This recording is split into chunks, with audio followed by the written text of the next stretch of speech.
सुन्दर दिन यो मौका फेरि पनि दिनुभएको छ हजुरलाई धन्यवाद दिन्छु धन्यवाद मानेको सबै दिनमा हामी भेला भएका छौँ आजको सम्बन्धी वचनहरूमा सहायता गरेको छ साथै हामी गाउँछौँ बजाउँछौँ तपाईँको महिमा गर्छौँ साथै नै हामी तपाईँलाई जान्नको निम्ति तपाईँको आराधना गर्नको निम्ति कहिले पनि सुन्दैन कहिले पनि थाक्दैन जुनदेखि परिस्थितिमा हामी तपाईँको आराधना गर्छौँ तपाईँलाई धन्यवाद दिइरहन्छौँ तपाईँलाई प्रभु हुनुहुन्छ र धन्यवाद यो दिन यो समयलाई हजुरको आराधना गर्छौँ यसले हामी जग्गामा खडा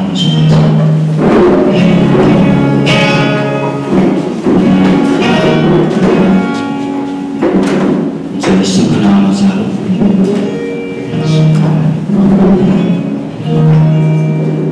उहाँको नाम सबै के भन्नुभन्दा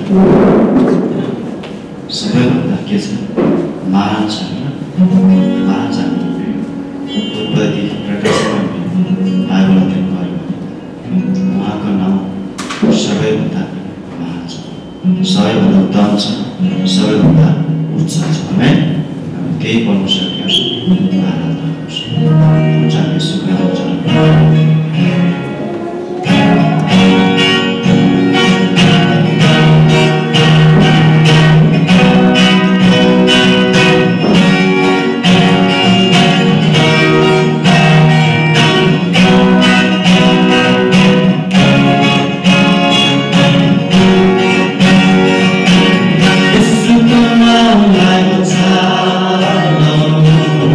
It's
के भन्नु उहाँको केही भयो होइन उनीहरू सबै कुराहरू सबै थोक कुराहरू उहाँको नजिक लाग्छ केही पनि तर आज उहाँको बलिदानले उहाँको प्रेमले म नयाँ भएको छु मैले जीवन पाएको छु आज मैले उहाँको महिमा गर्नेछु उहाँमा रमाउनेछु उहाँमा आनन्दित हुनेछु उहाँसँगै रहनेछु प्रभु धन्यवाद यति सुन्दर जीवन दिनुहुन्छ तपाईँको आराधना तपाईँले बचाउनु भएको छ तपाईँको महिमा गर्नुहुन्थ्यो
हामीलाई बचाउनको निम्ति तपाईँ मारेर नयाँ जीवन दिनु, बौरिएर मलाई नयाँ आशा दिनु, नयाँ जीवन दिनु। केवल तपाईँको आराधना गर्छु, म तपाईँको नाम चाहन्छु, केवल तपाईँ जीवित पाउनु सक्नुहुन्छ। सबैको नाम हुन्छ तपाईँको नाम छ, तपाईँको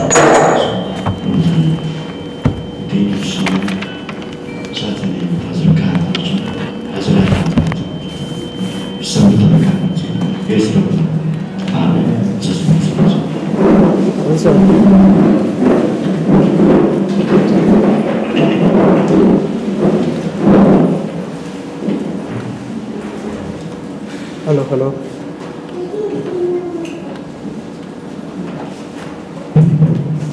हुन्छ। यहाँ सबैजनालाई जय मसीह, स्वागत छ। यदि हजुर आज पहिलोचोटि यस मध्य हप्ताको सङ्गतिमा आउनुभएको छ भने तपाईँ आफ्नो ठाउँमा उठ्न सक्नुहुन्छ, ताकि हामी तपाईँलाई नजिकबाट चिन्न सकौँ र तपाईँलाई स्वागत गर्न सकौँ। कोही हुनुहुन्छ आज पहिलोपटक? हजुर आफ्नो नाम?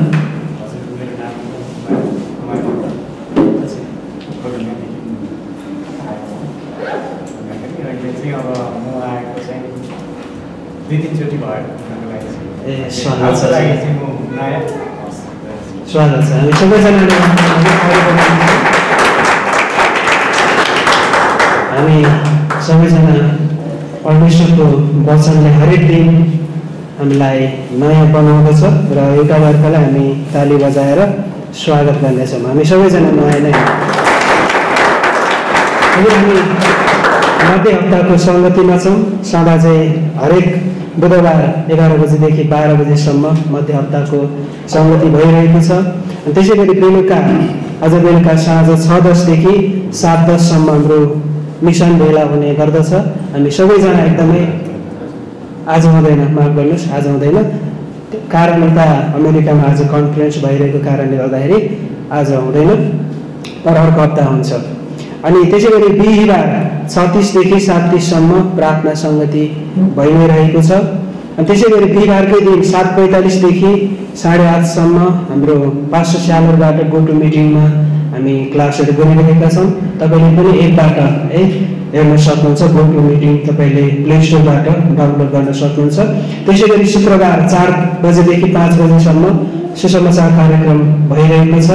तपाईँहरू सबैजना यसमा सहभागी हुन सक्नुहुन्छ। अनि त्यसै गरी शुक्रबारकै दिन 7 बजेदेखि 8 बजेसम्म जुम मिटिङ भइरहेको छ हाम्रो पास्टर शिवनीसँग। अनि शनिबार 2वटा सेसन हुन्छ, 9 देखि 10 र 11 देखि 12सम्म। तपाईँलाई अनुकूल समयमा तपाईँहरू आउन सक्नुहुन्छ। र सोमबारको दिन 7 बजेदेखि 8 बजे बेलुका जुमबाट सङ्गति भइ नै रहेको छ। तपाईँहरू त्यसमा जोडिन सक्नुहुन्छ। र त्यसै गरी मङ्गलबार 9:20 देखि 9:40सम्म प्रेमको सन्देश प्रेमको सन्देश यो कार्यक्रम भइ नै रहेको छ। तपाईँलाई आफ्नो नजिकको छिमेकी आफ्नो गाउँको मानिसलाई फोन गरेर प्रेमको सन्देश सुन्नको लागि तपाईँहरूले यो अनुरोध गर्न सक्नुहुन्छ।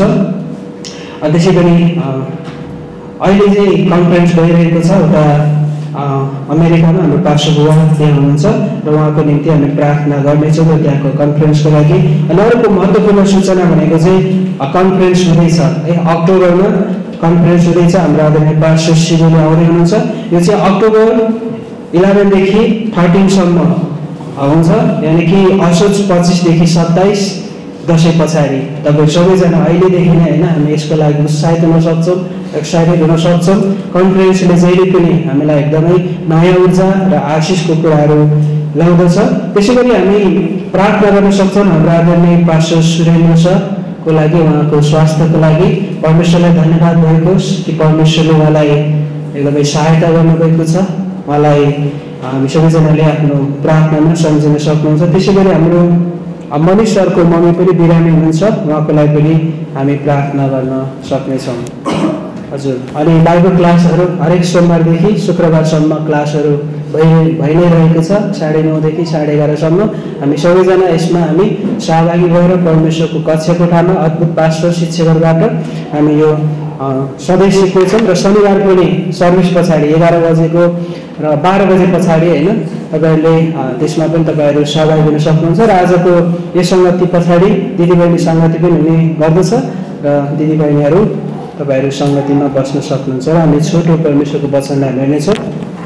तपाईँहरूको बिचमा भजन सङ्ग्रह 1 अध्यायको 1 देखि 3 सम्म म पढिदिनेछु। यहाँ यसरी लेखेको छ, धन्य हो त्यो मानिस जो भक्तिहीनहरूको सल्लाहमा हिँड्दैन, न पापीहरूको बाटोमा उभिँदछ, न त गिल्ला गर्नेहरूको आसनमा बस्दछ, तर उसको आनन्द परमप्रभुको व्यवस्थामा हुँदछ र उहाँकै व्यवस्थामा दिनरात मनन गर्दछ। 3 पद, तब ऊ पानीको नदीहरूको किनारमा रोपिएको रुख चाहिँ हुनेछ, जसले आफ्नो ऋतुमा आफ्नो फल फलाउँदछ, उसको पात पनि ओइलिने छैन अनि उसले जे गर्दछ त्यो सफल हुनेछ। प्रभु हामी तपाईँलाई धन्यवाद दिन्छौँ। आजको यो वचनमा तपाईँ परमेश्वरले हामीलाई आशिष गर्नुहोस्। धन्यवाद दिन्छौँ येशू प्रभुको नाममा, आमेन। हजुर, भजन सङ्ग्रहले जहिले पनि परमेश्वरसँग कसरी जीवन जिउने अथवा परमेश्वरसँग जिएका जीवनहरूको विषयमा यसले बताउने गर्दछ। र यहाँनिर हामी के पाउँदछौँ भन्दाखेरिमा दुईवटा विशेष व्यक्तिहरूको विषयमा, एउटा धर्मीहरूको मार्ग र दुष्टहरूको मार्गको विषयमा हामी यहाँनिर पाउँदछौँ। र तपाईँहरू हामीलाई परमेश्वरले जब मानिसलाई बनाउनु भयो, मानिसलाई परमेश्वरले स्वतन्त्र इच्छा दिनुभएको छ। अब तपाईँहरू हामीसँग स्वतन्त्र इच्छा भएको कारणले गर्दाखेरि हामी कुन मार्गमा हिँड्ने हामीलाई छनौट छ। र परमेश्वरले जहिले पनि हामीलाई आह्वान गर्नुहुन्छ कि परमेश्वरको बाटोमा होइन क्रिस्टको मार्गमा हिँड्नको लागि परमेश्वरले हामीलाई आह्वान गर्नुहुन्छ। र जो व्यक्ति क्रिस्टको मार्गमा हिँड्दछ त्यो व्यक्ति अवश्य पनि आशिषित हुँदछ, त्यो व्यक्तिले फल फलाउँदछ। र अवश्य पनि हामी सबैजनाले परमेश्वरको त्यो मार्ग, यीशु ख्रीष्टले निर्माण गर्नुभएको त्यो मार्गमा हामी हिँडेको परमेश्वर चाहनुहुन्छ। अनि यो भजन सङ्ग्रह 1 अध्यायमा जब यो क्लास गर्दै गर्दाखेरि मैले नोट गरेको कुराहरूबाट मैले ल्याउँदैछु। भजन सङ्ग्रह 1 अध्यायमा यहाँनिर एउटा ठुलो समस्या हामी देख्छौँ। त्यो समस्या चाहिँ के हो भन्दाखेरिमा गलत सङ्गत अथवा यहाँनिर बिरामी भएको कुरा हामी पाउँदछौँ। तर यसको उपचार चाहिँ के हो भन्दाखेरिमा यसको उपचार भनेको केवल परमेश्वरको वचन नै हो। जुनसुकै होइन जुनसुकै बिरामीलाई पनि परमेश्वरको वचनले उपचार गर्ने काम गर्दछ। अनि यहाँनिर धन्य भन्ने शब्द जब हामी यहाँनिर पाउँछौँ, धन्य भन्ने शब्द चाहिँ के हो त? को हो धन्य? हामी सबैजना जसले परमेश्वरलाई विश्वास गरेका छौँ हामी धन्य व्यक्ति हौँ। परमेश्वरले आशिष दिनुभएको आशिषित व्यक्ति जसको पाप क्षमा भएको छ होइन, जसलाई परमेश्वरले स्वीकार गर्नुभएको छ, जसले परमेश्वरले क्षमा गर्नुभएको छ, अनुग्रह गर्नुभएको छ, प्रेम गर्नुभएको छ, त्यो व्यक्ति आज तपाईँ हामी धन्यका व्यक्ति भएका छौँ। र धन्यको व्यक्तिलाई अवश्य पनि हामीलाई धन्य बनाउने परमेश्वरलाई हामी पछ्याउन जरुरी छ। अनि यो दुष्टको पनि कुराहरू छ, दुष्ट पापीहरूको मार्ग भन्ने यहाँनिर लेखेको छ। अनि दुष्ट भनेको चाहिँ अधर्मी, अनि गिल्ला गर्ने, तिरस्कार गर्ने अनि पापीहरू। तर जब हामी हिजकियलको पुस्तक 18 अध्यायको 23 पदमा हामी गएर हेर्छौँ भने त्यहाँ परमेश्वर भन्नुहुन्छ कि के म दुष्ट पापीहरूको मृत्युमा म खुसी हुन्छु र? अनि त्यहाँ परमेश्वर भन्नुहुन्छ दुष्ट। अझै संसारमा परमेश्वरले सृष्टि गर्नुभएको सम्पूर्ण ती मानिसहरू, चाहे ती दुष्ट हुन्, चाहे ती अधर्मी, पापी, जुनसुकै, सबैजनाले परमेश्वरले चिनेको र परमेश्वरमा बाँचेको परमेश्वर चाहनुहुन्छ। याद गर्नुहोस् त, तपाईँ र हामी परमेश्वरलाई चिन्नुभन्दा अगाडि, तपाईँ र हामी धन्यको व्यक्ति, आशिषित व्यक्ति हुनुभन्दा अगाडि हाम्रो कन्डिसन कस्तो थियो? भजन 40को 2 अनुसार हामी त्यो दलदली हिँडे थापमा थियौँ, त्यो सर्वनाशको त्यो खाडौमा थियौँ। र परमेश्वरले आफ्नो पुत्र यीशु ख्रीष्टलाई संसारमा पठाइकन उहाँले आज तपाईँ र हामीलाई त्यस खाडोबाट तानेर उहाँको पुत्र यीशु ख्रीष्टको त्यो चट्टानमा आज हामीलाई बसाल्नु भएको छ। हाम्रो सम्पूर्ण ती पाप अधर्महरूलाई क्षमा गर्नुभएको छ, आशिषित तुल्याउनु भएको छ। आज अब तपाईँ र हाम्रो जिम्मेवारी भनेको अब जो व्यक्ति त्यही खाडोमा छ, जो दुष्ट छ, जो अधर्मी छ, जो पापी छ, जो यो संसारमा हराइरहेका छ, ती व्यक्तिहरूलाई गएर सुसमाचार सुनाउनको लागि परमेश्वरले तपाईँ हामीलाई आह्वान गर्नुहुन्छ, आज्ञा गर्नुहुन्छ। हामी योनाको विषयमा हेरौँ त परमेश्वरले योनालाई निनब्बे पठाउनु भएको थियो। निनब्बेको मानिसहरू चाहिँ दुष्ट थियो भनेर योनाले त्यहाँनिर जान हिचकिचाइरहेको छ, तार्सिसतिर गएको छ। र पनि परमेश्वरले योनालाई कलिङ गर्नुहुन्छ त्यस ठाउँमा जानको लागि फेरि, अनि करेक्सन गर्नुहुन्छ। र पनि त्यहाँनिर गएको हामी पाउँदैनौँ। तर फेरि परमेश्वरले योनालाई चान्स दिनुहुन्छ अनि त्यस पछाडि परमेश्वरको कम्पेसन हामी त्यहाँनिर देख्छौँ र निनवेका सम्पूर्ण मानिसहरू परमेश्वरमा बाँचेका हामी देख्छौँ। प्रिय, आज नेपालमा 77वटा जिल्ला छ, 7वटा प्रदेश, प्रत्येक ती जिल्लामा प्रत्येक ती गाउँमा ती ठाउँमा तपाईँ हामी जान आवश्यकता छ र ती ठाउँको मानिसहरूलाई योनाको जस्तै हामीले प्रचार गर्न जरुरी छ। यदि तपाईँले परमेश्वरलाई विश्वास गर्नुहुन्छ भने तपाईँको पाप क्षमा छ र परमेश्वरले तपाईँलाई उद्धार मुक्ति दिनुहुन्छ। यदि तपाईँले परमेश्वरलाई विश्वास गर्नुहुन्न भने तपाईँको ठाउँ भनेको त्यो खाडल हो, त्यो सर्वनाशको खाडल हो, त्यो दलदली हिले धापो नरक हो। तर परमेश्वरले तपाईँ र हामीलाई त्यो स्वर्गको सन्देश हामीलाई दिनुभएको छ, त्यो उद्धारको सन्देश, त्यो मुक्तिको सन्देश हामीलाई दिनुभएको छ। त्यो उद्धार र मुक्तिको सन्देश हामीसँग छ, यसकारण हामी ती ठाउँहरूमा जान्छौँ र मानिसहरूलाई हामी प्रचार गर्छौँ। किन हरेक शुक्रबार हामी यो चर्चको वरपर हामी घुम्छौँ? किन? कारण यो वरपरको मानिसहरू, हाम्रो नजिकको छिमेकी, हाम्रो नजिकको साथी, हाम्रो देशको मानिसहरू परमेश्वरमा बाँचेको परमेश्वर चाहनुहुन्छ। यो देश नेपाललाई स्वर्गमा भएको परमेश्वर चाहनुहुन्छ, देश नेपालका मानिसहरू। त्यही कारणले हामीसँग त्यो सन्देश छ, हामी जान्छौँ।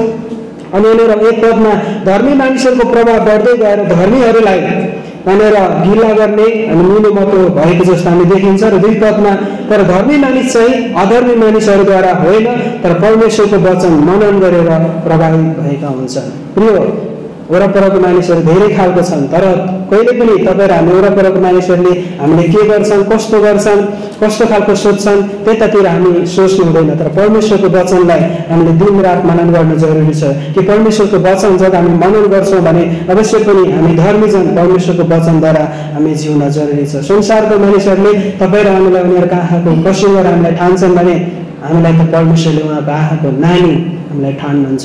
यसकारण हामीसँग यस्तो खालको उत्साह दिने सन्देशहरू छ, हामी अगाडि बढ्छौँ।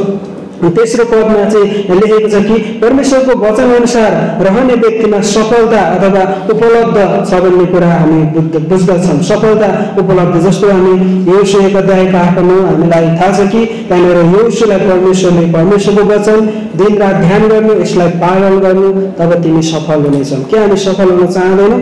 अवश्य पनि हामी सफल हुन चाहन्छौँ र सफल हुन चाहन्छौँ भने परमेश्वरको वचनलाई हामीले पालन गर्न जरुरी छ। हो, हामीले यीशु ख्रीष्टलाई विश्वास गरेका छौँ, हामी अलरेडी हामी सफल भएका छौँ, तर पनि होइन हामीलाई परमेश्वरले अझै पनि उहाँको वचन अनुसार हिँड्न जिउनलाई हामीलाई उत्साह दिनुहुन्छ। अनि धर्मीजन चाहिँ किन सफल हुन्छ भन्दाखेरिमा दिनरात परमेश्वरको वचन मनन गर्छ, परमेश्वरद्वारा नियन्त्रित हुन्छ, उनीहरूको सम्बन्ध परमेश्वरमा हुँदछ र फल फलाउनको लागि उनीहरूले खडेरीलाई पार गरेका हुन्छन्, गहिरो झरा हालेका हुन्छन्। तर दुष्टहरू चाहिँ त्यस्ता हुँदैन। दुष्टहरूको विषयमा जब हामी हेर्छौँ भने 2 तिमोथी 1:1-9 दुष्ट मानिसहरूको त्यहाँनिर 26वटा गुणहरू देख्छौँ।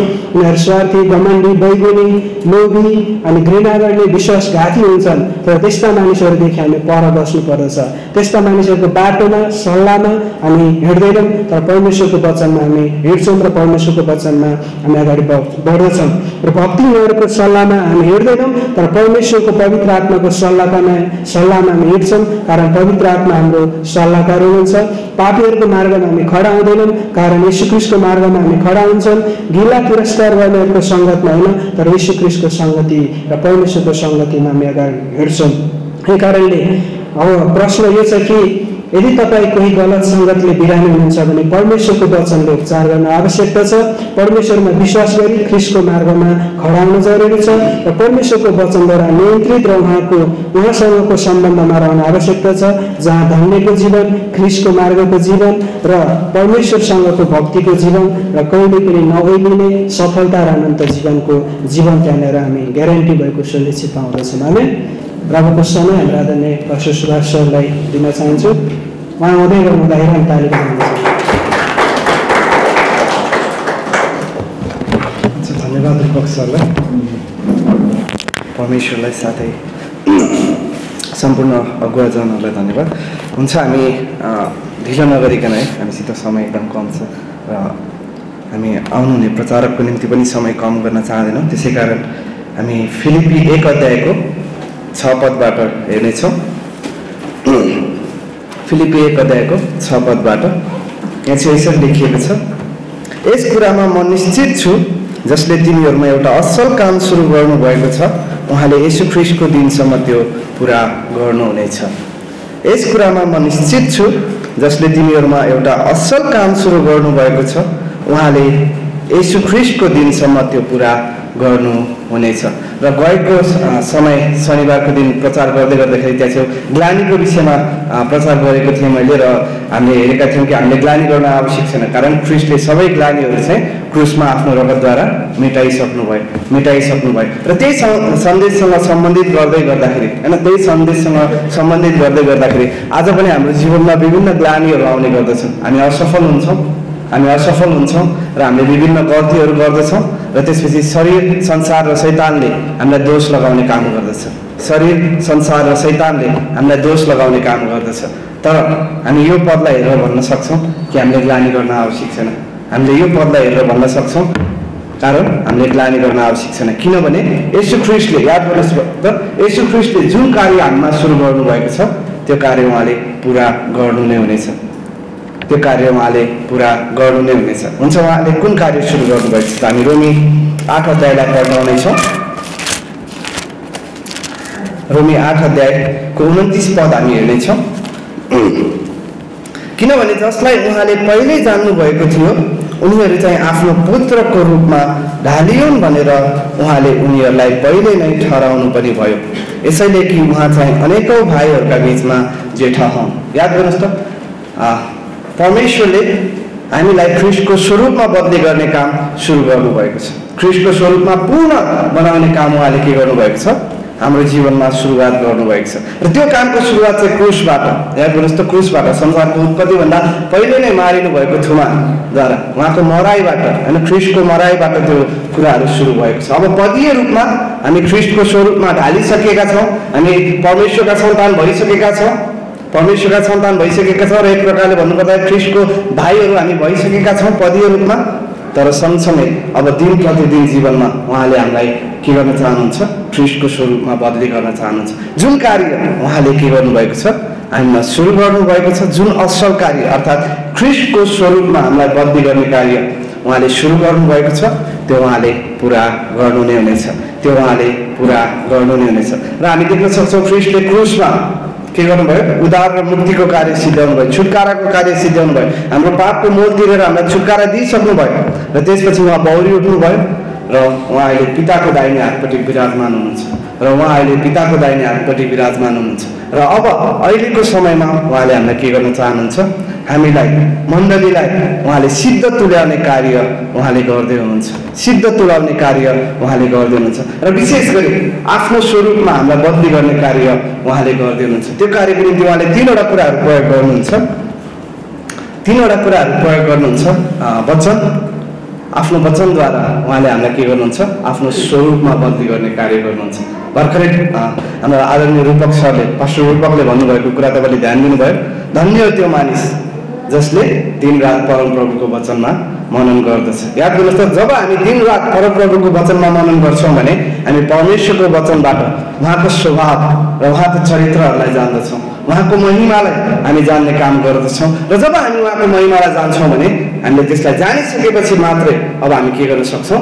त्यसलाई बुझ्ने र बुझेर त्यसलाई प्रयोगमा ल्याउन सक्छौँ। अर्थात् हाम्रो जीवनबाट हामी त्यसलाई प्रकट गर्न सक्छौँ। र वचनबाट उहाँले हामीलाई के गर्न चाहनुहुन्छ? उहाँको स्वरूपमा बदली गर्न चाहनुहुन्छ। पहिलो थेसलोनिकी 2:13 पद, त्यसपछि दोस्रो प्रार्थनाबाट हाम्रो दैनिक, याद गर्नुहोस् त, दैनिक परमेश्वरसँगको सम्बन्धबाट उहाँले हामीलाई आफ्नो स्वरूपमा बदली गर्न चाहनुहुन्छ, प्रार्थनाबाट।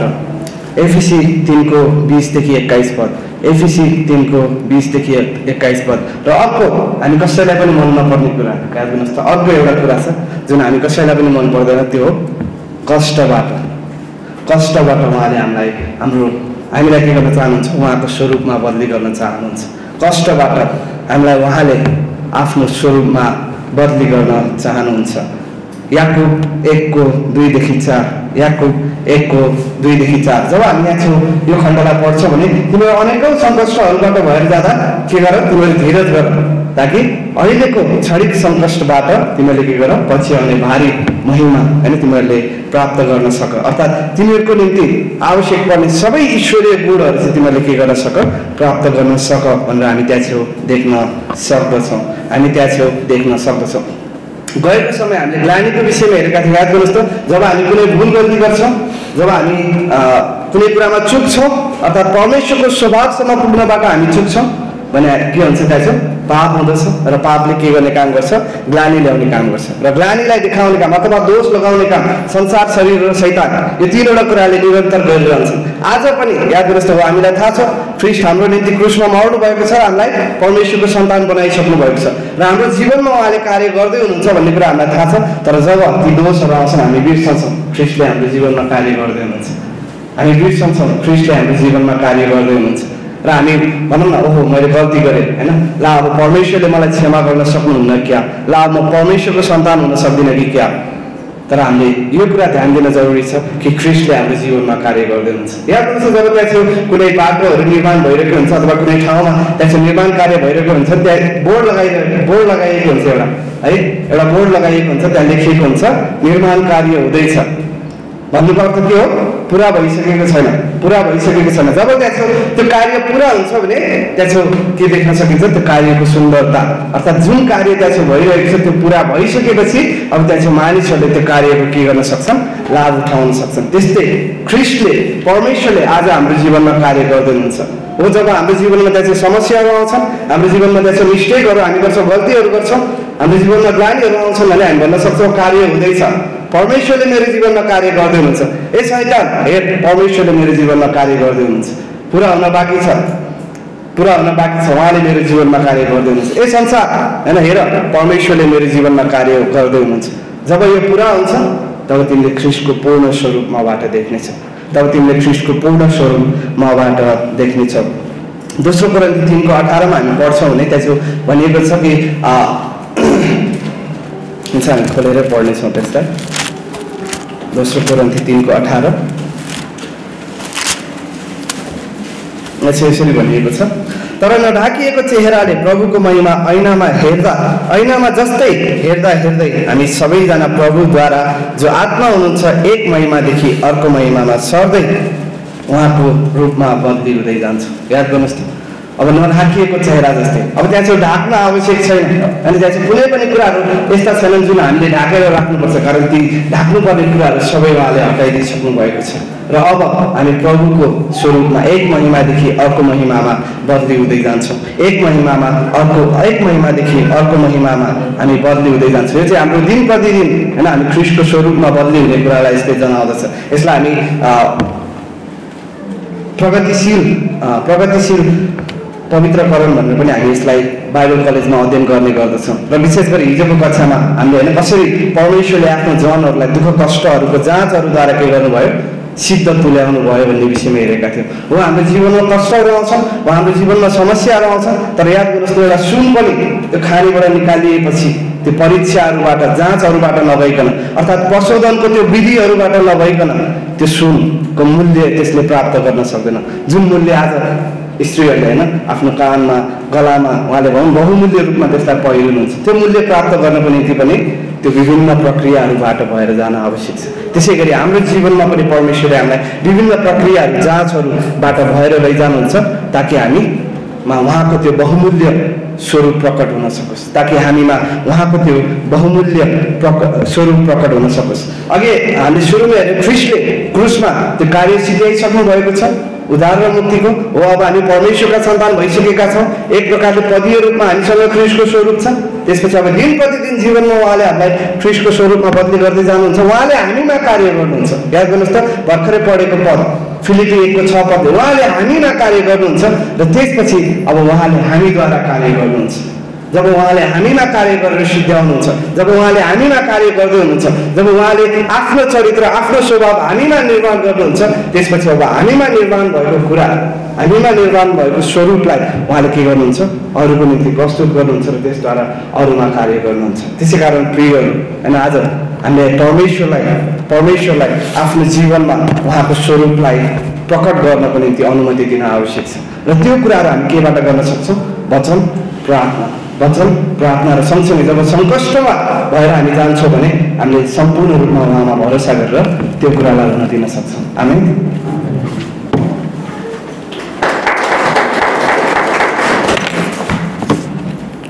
मैले महान महान कुराहरू सुनिसक्यौँ होइन।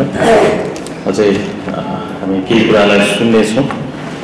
जस्तै कि हामी यूहन्ना 9 अध्यायको 36 देखि 41लाई हामी हेर्नेछौँ। यूहन्ना 9 अध्यायको के यहाँ चाहिँ एउटा जन्मैदेखिको अन्धो निको भएको छ, येशू ख्रीष्टले निको पार्नु भएको छ। अनि त्यसपछि फरिसीहरूले के भन्छन्, विश्राम दिनमा निको पारेको कारणले यो चाहिँ परमेश्वरबाट भएको होइन। हो कि ध्यान दिनुहोस् यता के हुँदैछ यहाँ, एउटा जन्मैदेखिको अन्धो अनि येशू ख्रीष्टले निको पार्नु भएको छ। अनि त्यसपछि फरिसीहरूले त्यसलाई स्वीकार गर्न सकिरहेका छैनन्। कारण किन? विश्राम दिनमा गरेको कारणले।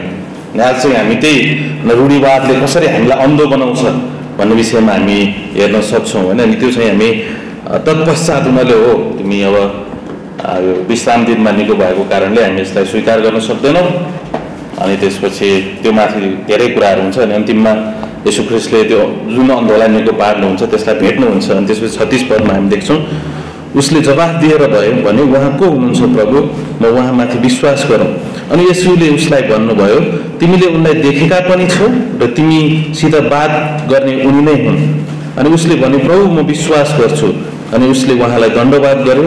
अनि येशूले भन्नुभयो, नदेख्नेहरूले देखुन् र देख्नेहरू चाहिँ अन्धा हुन् भनी न्यायका निम्ति म संसारमा आएको छु। ओके, देखिरहनु भएको छ मलाई? ओके, यतिखेर तपाईँ मलाई देखेर पनि अन्धो भइरहन सक्नुहुन्छ। कसरी थाहा छ?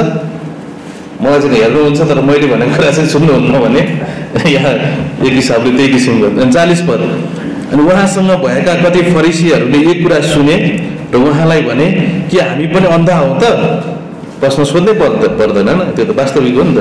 41 पदमा येशू ख्रीष्टले भनिदिनुहुन्छ, येशूले तिनीहरूलाई भन्नुभयो, तिमीहरू अन्धा भएका भए तिमीहरूसँग पाप हुने थिएन, तर अब हामी देख्छौँ भने तिमीहरू भन्छौ यसकारण तिमीहरूको पाप रहिरहन्छ। वा होइन, यो अत्यन्तै सुन्दर छ होइन। यसमा हामी धेरै वचनहरू प्रचार गर्न सक्छौँ। अब यहाँ चाहिँ जन्मैदेखिको अन्धो निको भएको छ, तर जब हामी 16 पदमा हेर्छौँ भने विश्राम दिनमा निको पारेको कारणले हामी यो परमेश्वरबाटको हो भनेर हामी भन्न सक्दैनौँ।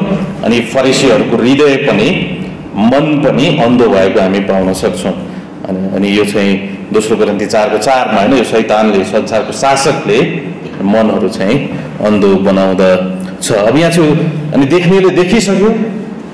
विशेष गरेर यो जुन अन्धो मानिस यहाँ चाहिँ निको भयो, उसले भौतिक रूपमा पनि शारीरिक रूपमा पनि उसले चङ्गाइ पायो, उसले देख्ने भयो र सँगै फेरि उसको हृदयको आँखा पनि खोलियो। भन्नु मतलब उसले येशू ख्रीष्टलाई विश्वास गर्यो।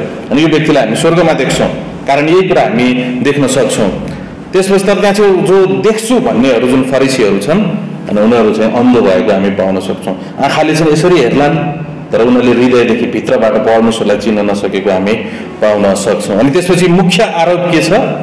येशू ख्रीष्टले विश्राम दिनमा निको भएको कारणले। अनि यो चाहिँ उद्वेगपूर्ण घटना भएको हामी पाउन सक्छौँ। एउटा मानिसले यहाँ चाहिँ नयाँ जन्म पाएको छ, एउटा मानिसले यहाँ चाहिँ नयाँ जीवन पाएको छ। त फरिसीहरूले त्यो नयाँ जीवन र नयाँ जन्मलाई देख्न सक्दैनन्, बरु त्यसको साथ हो विश्राम दिनमा होइन जन्मैदेखिको अन्धो। या मैले जन्मैदेखिको अन्धो निको भएको हो भने स्पष्ट रूपमा मसीहा हाम्रो बिचमा हुनुहुन्छ भन्ने कुरा त्यहाँ चाहिँ स्पष्ट हुन्छ। किनकि जन्मैदेखिको अन्धो कहिले पनि निको हुँदैन नि, यही खण्डमा हामी पढ्छौँ। अनि त्यहाँ चाहिँ हाम्रो बिचमा मसीहा हुनुहुन्छ भन्ने कुरा चाहिँ वास्तविक थियो। तर विश्राम दिनमा होइन हाम्रो नियम, अब जब हामी फरिसीहरूलाई देख्छौँ भने फरिसीहरू एउटा झुन्ड हुन् होइन, जसको आफ्नै जमात छ, जसको आफ्नै झुन्ड छ, जसको आफ्नै शिक्षा छ, जसको आफ्नै परम्परा छ, जसको आफ्नै रीतिरिवाज छ, जसको आफ्नै रूढिवाद छ। उनीहरूले प्रत्येक व्यवस्थाको, प्रत्येक नियमको अनि जुन येशू ख्रीष्टले आज्ञा दिनुभयो त्यो आज्ञामा दफामाथि उपदफा उपदफा उपदफा अनि उनीहरूले विश्राम दिनमा पनि के गर्नुहुन्छ, के गर्नुहुन्न भनेर पुरै दफाहरू बनाएको हामी पाउन सक्छौँ। अनि त्यसमध्ये अनि विश्राम दिनमा निको पार्नु पनि हुन्न है भनेर उनीहरूले त्यो दफा बनाएको हामी पाउन सक्छौँ। अनि उनीहरूले परमेश्वरको वचनलाई भन्दा आफूले बनाएको दफा अथवा आफूले बनाएको परम्परा रीतिरिवाजद्वारा नियन्त्रित भएर हिँडेको हामी पाउन सक्छौँ। जसको कारणले जब व्यवस्था दिने परमेश्वर स्वयं अगाडि उनीहरूको अगाडि उपस्थित भएर अन्धोलाई निको पार्दाखेरि विश्राम दिनमा किन गर्यो?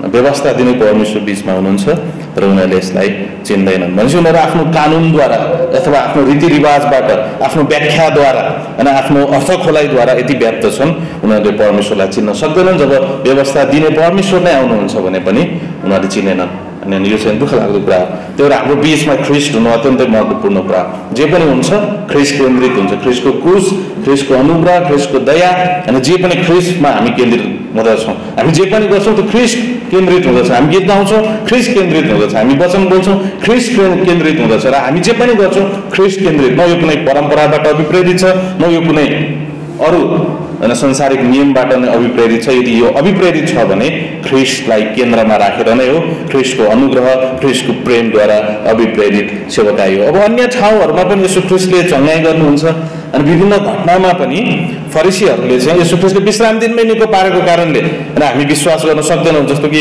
यहाँ यूहन्ना 9 अध्यायमा त्यही भन्छन्, त्यसपछि मत्ती 12 अध्यायमा 2 पटक अनि उनीहरूले विश्राम दिनमा निको पारेको कारणले हामी अनि यसलाई स्वीकार गर्न सक्दैनौँ। त्यसपछि लुका 13को 14मा, त्यसपछि अलिकति अगाडि यूहन्ना 5 अध्यायमा पनि हामी हेर्छौँ भने अन्य धेरै ठाउँहरूमा फरिसीहरूले विश्राम दिनमा यसो ख्रिस्टले गर्नुभएको चमत्कारलाई चाहिँ उनीहरूले स्वीकार गर्न नसकेको हामी पाउन सक्छौँ। तर यो समय समयमा यो बेला बेलामा तपाईँले यो खण्ड पढ्नुभयो भने यसो ख्रिस्टले अत्यन्तै सुन्दर ढङ्गले अनि फरिसीहरूको जवाफ पनि दिनुहुन्छ। यसरी जवाफ दिनुहुन्छ कि फरिसीहरू चुप लाग्छ, यसरी जवाफ दिनुहुन्छ फरिसीहरूसँग प्रति उत्तरै हुँदैन, उहाँले यसरी जवाफ दिनुहुन्छ, उनीहरू आफ्नो बन्धनमा आफै पर्दछन्। तर त्यो जवाफहरूमा त हामी अहिले जाने छैनौँ।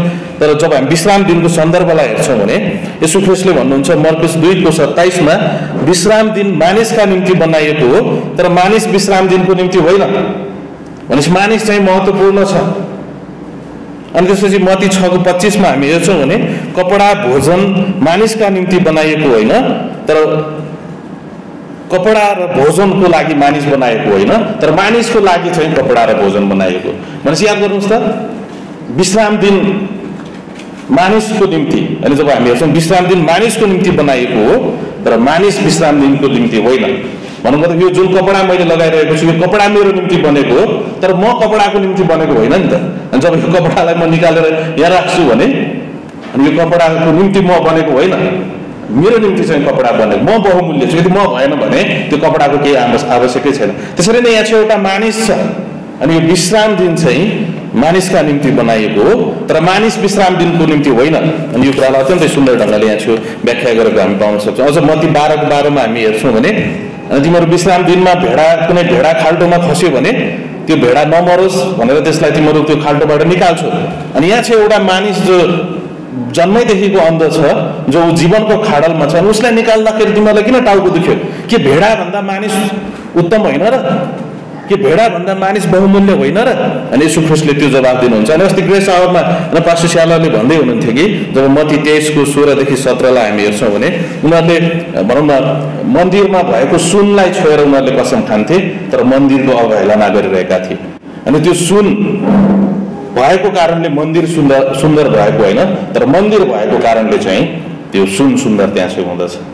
तर उनीहरूले सुनलाई होइन बढी बहुमूल्य ठानेको हामी पाउन सक्छौँ। यस्तो लाग्छ फरिसीहरू यति रूढिवादी छन्, उनीहरू प्रत्येक कुरामा होइन अन्धो हुँदछन्। होइन फरिसीहरूले यहाँ चाहिँ एउटा मानिसले नयाँ जन्म पाएको होइन नयाँ जीवन पाएको होइन सुन्दर कुरालाई देख्न सकेनन्, त्यो सुन्दर कुरालाई बुझ्न सकेनन्। तर विश्राम दिन उल्लङ्घन गरेको हुनाले वास्तवमा यसो ख्रिस्टले विश्राम दिन उल्लङ्घन गर्नुभएको थिएन। विश्राम दिनको जुन आफ्नै परम्परा र रूढिवादी अर्थको लागि थियो अथवा विश्राम दिनमा उनीहरूले गर्न हुने नहुने भनेर फरिसीहरूले जुन परम्परा बनाएका थिए त्यो परम्परालाई चाहिँ यसो ख्रिस्टले तोड्नुभयो।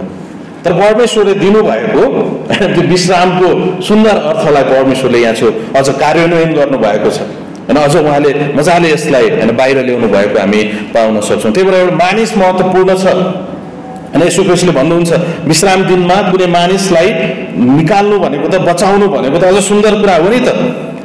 तर तिमीहरू रूढिवादी भएको कारणले र तिमीहरू अन्धो भएको छौ। यहाँ भएको एउटा सुन्दर कुरालाई तिमीहरूले देख्न सकिरहेका छैनौ। तिमीहरू आफ्नो परम्परा रूढिवादी चिन्तनले नियमवादी चिन्तनले तिमीहरू आफ्नो मानसिकतामा हावी भएको हुनाले जुन अगाडि परमेश्वरले आफ्नो सुन्दर कार्य प्रस्तुत गर्नुभएको छ त्यसलाई तिमीहरूले देख्न सक्दैनौ। अनि जहिले पनि रूढिवादले मानिसलाई अन्धो बनाउँदछ। त्यही कुरा यसो ख्रिस्टले यहाँ भन्नुहुन्छ। अनि जब हामी मण्डलीमा पनि रूढिवादी अथवा नियमवादी व्यवस्थावादी कुराहरूलाई प्रश्रय दिन्छौँ भने यसले मानिसहरूलाई अन्धो हुँदछ। अनि रूढिवादी मानिसहरू जहिले पनि अन्धो हुन्छन्। हाम्रो बिचमा हो त्यहाँ मानिसहरू विफल भइरहेका होलान्, तर परमेश्वरले अघि सुवासरले भन्नुभएको जस्तो जुन कार्य हामीमा र हामीद्वारा गर्दै हुनुहुन्छ एउटा रूढिवादी मानिसले त्यसलाई देख्न सक्दैन। अगाडि नै भएको जागृतिलाई उसले देख्न सक्दैन। अनि त्यसपछि यो रूढिवादी व्यक्ति घमण्डी पनि हुन्छ। घमण्ड भनेको त्यो आफूसँग भएका कुराहरूले आफूलाई उचाल्नु। डाक्टर स्टिफनले दिनुभएको परिभाषा। अनि यो रूढिवादीहरू अब धार्मिक पनि हुन्छन्। उनीहरू परमेश्वरको धार्मिकतामा जिउनुको साटो आफ्नो जुन झुत्रो मैला भएको धार्मिकतामा उनीहरू जिउने प्रयास गर्दछन्। अनि उनीहरू स्वार्थी अझ स्वार्थपन उनीहरूको बिचमा हाबी हुँदछ र परमेश्वरको कुनै पनि कुराहरूलाई उनीहरूले देख्न सक्दैनन्। जब हामी रूढिवादी शिक्षा भएको मण्डलीमा जान्छौँ भने तिमी यो गर, खोइ तिम्रो खोइ राम्रो कपडा लगाएको, खोइ तिम्रो कपाल काटेको, अथवा खोइ तिमी समयमा मण्डलीमा आएको, जब यी सम्पूर्ण कुराहरू सुन्दर हुन्। अनि खोइ तिमीले 10 अंश हालेको, खोइ तिमीले यो गरेको, खोइ तिमी होइन। अनि उनीहरू त परमेश्वरले त्यो विश्वासीको जीवनभित्र जे कार्य गर्दै हुनुहुन्छ, पवित्र आत्मालाई एउटा विश्वासीभित्र राखेर परमेश्वरले जे कार्य गर्दै हुनुहुन्छ, जुन अद्भुत परिवर्तन, जुन नयाँ जन्मको कुरा, एउटा नयाँ मानिस परमेश्वरले भित्र निर्माण गर्दै हुनुहुन्छ। अनि त्यसलाई रूढिवादी शिक्षाले देख्न सक्दैन। अनि उनीहरू अन्धो हुन्छ। अनि यो चाहिँ अत्यन्तै दुःख लाग्दो कुरा हो। अनि पास्टर लभले अस्ति एउटा सुन्दर उदाहरण दिनुभएको थियो। जस्तो कि एउटा समुद्र किनारमा चाहिँ मानिसहरू पौडी खेल्छन्। अनि पौडी खेल्दाखेरि चाहिँ के हुन्छ, बिहान 8 बजेदेखि बेलुका 6 बजेसम्म यहाँ छेउ कोही पनि नडुबुन् भनेर लाइफ गार्डहरू राखिएको छ। अनि यदि कोही डुब्न लाग्यो भने लाइफ गार्ड जान्छ, स्विमिङ खेल्छ, अनि त्यसलाई बजाउँछ। तर त्यो लाइफ गार्ड चाहिँ बिहान 8 बजेदेखि बेलुका 6 बजेसम्म मात्र। तर बेलुका 7 बजे कोही डुब्यो, अनि तपाईँले गएर निकाल्नु भयो, बल्ल डुबेर निकाल्नु भयो। अनि त्यसपछि फरिसीहरू आउँछन् र भन्छन् यो व्यक्ति जहाँ डुब्न लागेको थियो त्यहीँ लिएर राखिदियो। कारण किन? बचाउने भनेको त 8 बजेदेखि 6 बजेसम्म मात्र हो। बिहान 8 बजेदेखि बेलुका 6 बजेसम्म मात्र हो। यो व्यक्ति 7 बजे डुब्यो, त्यही भएर तिमीले गएर त्यसलाई त्यहीँ डुबाइदियो। अनि फरिसीले पनि यहाँ चाहिँ यस्तै गर्दैछन्। यहाँ चाहिँ जन्मैदेखिको अन्ध व्यक्ति छ जसलाई यसो ख्रिस्टले नयाँ जीवन दिन चाहनुहुन्छ। अनि उहाँले दिनु पनि हुन्छ त होइन, विश्राम दिनको कारणले बरु उसलाई पहिला जस्तै बनाइदियो होइन। हजुर उनीहरूसँग शक्ति सामर्थ्य भए भए पहिला जस्तै बनाइदियो भनेर उनीहरूले भन्दै तिमीले आइतबारदेखि शुक्रबारसम्म गर्न सक्थ्यौ, तर शनिबारको दिन चाहिँ तिमीले यसलाई गर्न सक्दैनौ भने यो किसिमको चिन्तन हामी यहाँ छेउ देख्न सक्छौँ। तर यसो ख्रिस्टले होइन प्रत्येकलाई अनुग्रहको दृष्टिकोण दिनुहुन्छ। अनि हामी यसो ख्रिस्टद्वारा अनुग्रह प्राप्त गर्दछौँ। याद गरौँ त परमेश्वरले मानिसलाई पहिलो प्राथमिकतामा राख्नुहुन्छ। जबकि परमेश्वर पहिलो प्राथमिकतामा हुनुहुन्छ। यसो ख्रिस्ट किन यस संसारमा आउनुभयो? ताकि उहाँले मानिस बहुमूल्य छ, कारण उहाँले मानिसलाई प्रेम गर्नुहुन्छ। अनि उहाँ मात्र एउटा यस्तो व्यक्ति हुनुहुन्छ जसले खडा भएर अत्यन्तै गर्वका साथ भन्नुहुन्छ कि व्यवस्था मैले पुरा गरेँ। म व्यवस्था खत्तम गर्न होइन, रद्द गर्न होइन, तर म व्यवस्था पुरा गर्न आएँ। अझ भन्ने हो भने यसो ख्रिस्टमा चाहिँ व्यवस्था पुरा भयो। यसो ख्रिस्टले व्यवस्था पुरा गर्नुभयो भन्दा पनि अझ सुन्दर कुरा, यसो ख्रिस्टमा व्यवस्था पुरा भयो। अनि उहाँलाई ठ्याक्कै थाहा छ विश्राम दिन के हो भनेर। कुन दृष्टिकोणले मैले अथवा यसो ख्रिस्ट जसले त्यो विश्राम दिन दिनुभयो, कुन उद्देश्यले दिनुभएको उहाँलाई थाहा छ। र मानिस कति बहुमूल्य छ। अनि उहाँले आफ्नो चिन्तनलाई फरिसीहरूको चिन्तनबाट डोर्याउन जरुरी छैन। अनि यहाँ चाहिँ मानिसलाई बचाउनलाई यसो ख्रिस्ट आउनुभयो। अनि उहाँ क्रुसमा आउनुभयो, उहाँ टाँगिनु भयो, उहाँ गाडिनु भयो, तेस्रो दिनमा दौडी उठ्नुभयो। अनि यसले चाहिँ भनौँ न अत्यन्तै सुन्दर कुरालाई सृष्टि गरेको हामी पाउन सक्छौँ। तर भनौँ न कहिलेकाहीँ यो फरिसीवादको सोच हामीमा पनि हाबी हुन्छ। अनि परमेश्वरले जुन कार्य मानिसहरूको हृदयभित्र, अनि एकचोटि हामी बाइबल कलेजमा थियौँ बम्बईमा। अनि एकजना स्टुडेन्ट चाहिँ हामी एकदम भनौँ न दौडिएर होइन, एकदम ट्रेन चढेर एकदम दौडिएर क्लासमा जाँदै थियौँ, पसिना हस्याङ फस्याङ गर्दै। एउटा व्यक्ति चाहिँ चप्पल लाएर एउटा स्टुडेन्ट हामीभन्दा अलिकति अगाडि आउनु भएको थियो। अनि उहाँ चाहिँ बाहिरै बसिराख्नु भएको रहेछ। अनि बाहिर भने उहाँ फर्किन लाग्नु भएको छ। क्लासभित्र सुरु हुन लागिसक्यो, तर उहाँ चाहिँ फर्किन लाग्नु भएको छ। अनि उहाँलाई चाहिँ कसैले चाहिँ चप्पल लागेको कारणले चाहिँ क्लासमा प्रवेश गर्न दिनु भएन। अनि उहाँ चाहिँ बाइबल कलेजको कोही टिचरले होइन, तर हामी मध्येकै एकजना हुनुहुन्थ्यो होइन जसलाई लिडिङ गर्ने नेतृत्व दिएको थियो। उहाँले चाहिँ बाइबल कलेजमा चप्पल नलाइकन तिमी आउनु पाउँदैनौ भनेको कारणले। अनि त्यसपछि मसँग एकजना सिनियर व्यक्ति हुनुहुन्थ्यो, न क्लास दिउँ भने उसलाई जबरजस्ती होइन हामीले क्लासमा ल्याएर राख्यौँ।